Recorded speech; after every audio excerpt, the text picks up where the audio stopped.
A breakup is always tough. But do you know what makes it worse? Seeing your ex with your sworn enemy. That's India right now, especially after seeing these pictures. That's Bangladesh's interim chief, Mohammad Yunus. And look who he's hugging. Pakistan's Prime Minister Shehbaz Sharif. It's a bit hard to explain this. Think of it as Batman embracing the Joker, except Batman has lost his memory and forgotten that Joker is evil. That pretty much sums it up. Both Sharif and Yunus are in Cairo for a summit. It's called the D8, a group of 8 developing countries: Iran, Indonesia, Malaysia, Nigeria, Egypt, Pakistan, Bangladesh and Turkey. These countries are meeting in Cairo for the D8 summit. Sharif and Yunus met on the sidelines, and what did they discuss? A reset. You see, Bangladesh used to be part of Pakistan. They fought a bloody war for independence. Nearly 3 million Bangladeshis were killed by Pakistan's army. In the end, it was India's intervention that turned the tide. Thus, in 1971, the country of Bangladesh was born. For these reasons, Dhaka and Islamabad never got along. Sheikh Hasina wanted Pakistan to admit the killings, to apologize for what they did in 1971, but Pakistan kept refusing.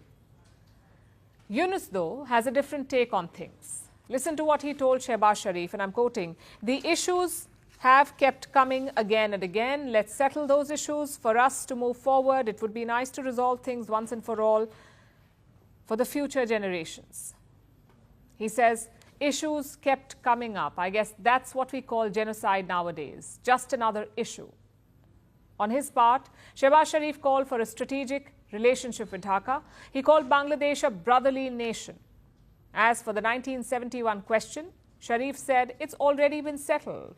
He pointed to the 1974 tripartite agreement. It was signed by India, Pakistan and Bangladesh. This agreement repatriated prisoners of war. It also resettled the displaced population of Bangladesh, but it did not deal with an apology.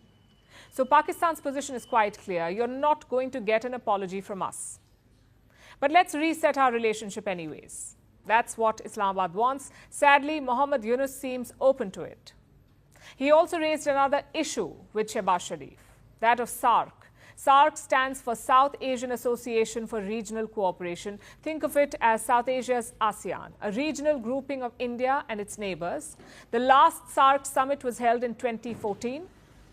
Pakistan was slated to host the next one in 2016, but India pulled out of it. India pulled out because that year, in 2016, Pakistani terrorists attacked the Indian army in Uri. Since then, SAARC has been defunct. Now, Mohammad Yunus wants to revive it. Listen to what he told Shehbaz Sharif. "I'm a big fan of the idea of SAARC. I keep harping on the issue. I want a summit of SAARC leaders, even if it is only for a photo session, because that will carry a strong message." Pakistan is on board, of course, but India is not.